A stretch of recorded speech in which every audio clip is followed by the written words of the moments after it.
DSC ఆస్పిరెంట్స్కి అందరికీ నమస్కారాలు. ఎంతకాడికి DSC అభ్యర్థుల్ని రాజకీయ నాయకులు టెన్షన్లు పెట్టడము, ఎంతకాడికి మనమే టెన్షన్లు పడ్డం కాకుండా ఈ మన అభ్యర్థులందరూ కూడా కలిసి ఓ రాజకీయ పార్టీ పెట్టుకుంటే మన ఈ రాష్ట్రాన్ని ఎవరు బాగుపరిచే పరిస్థితి కనిపించట్లేదు బ్రదర్. వాస్తవంగా మన ఏపీ రాష్ట్రాన్ని మనం కాపాడుకోవాలంటే కనుక నిరుద్యోగులకి న్యాయం జరగాలన్నా ఏదైనా మనలో ఫైర్ ఉంది. బట్ మనలో ఏంటంటే ఒక స్వార్థం. మన లైఫ్, మన ఇల్లు మనం బాగుంటే చాలు అనేది ప్రతి ఒక్కరిలో మనలో ఉండేది. అది కాకుండా మనం కూడా రాష్ట్ర వ్యాప్తంగా ఒక పార్టీ అనేది పెట్టేసేసి, రాజకీయ పార్టీ పెట్టేసేసి, తెలంగాణలో ఎలాగైతే బర్రెలెక్క పెట్టిందో అయితే ప్రెషర్ వస్తుంది, బెదిరింపులు వస్తాయి, నీ మామూలే.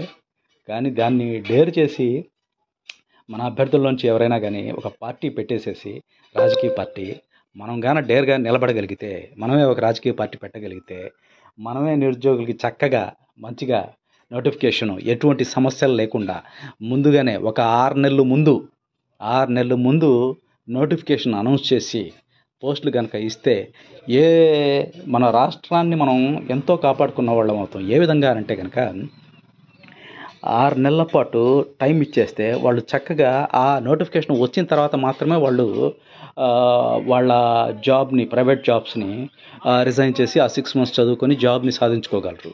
అలా కాకుండా వీళ్ళు 45 days టైం ఇస్తే వీళ్ళు ఎప్పుడు నోటిఫికేషన్ ఇస్తారో తెలియక 7 సంవత్సరాలుగా పనిచేయకుండా అప్పులు చేసుకుంటూ చదువుకుంటూ ఉండే పరిస్థితి ఏర్పడింది.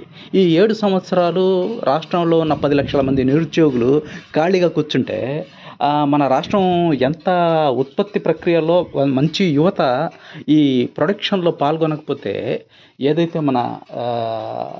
మనం శ్రమించకపోతే మన ఇల్లే కాదు నష్టపోయేది, రాష్ట్రం కూడా నష్టపోతుంది, దేశం కూడా నష్టపోతుంది.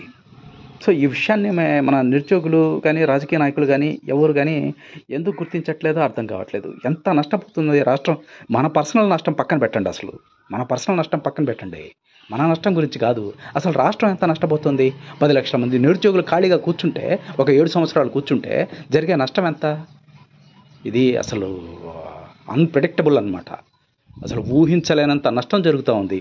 అసలు రాష్ట్రం కానీ, దేశం కానీ కటిక పేదరికంలోకి వెళ్ళిపోవడానికి మన యువత ఏదైతే శ్రమించేటటువంటి ఈ యువకులు, నైపుణ్యం కలిగినటువంటి యువకులు, మన టీచింగ్ స్కిల్స్, మనం భవిష్యత్తుని భావి భారత విద్యార్థుల్ని తీర్చిదిద్దేటటువంటి మన యొక్క ఎనర్జీ, మన యొక్క స్కిల్స్, మన నాలెడ్జ్ మొత్తం కూడా 7 సంవత్సరాలుగా వేస్ట్ అయిపోయిందా?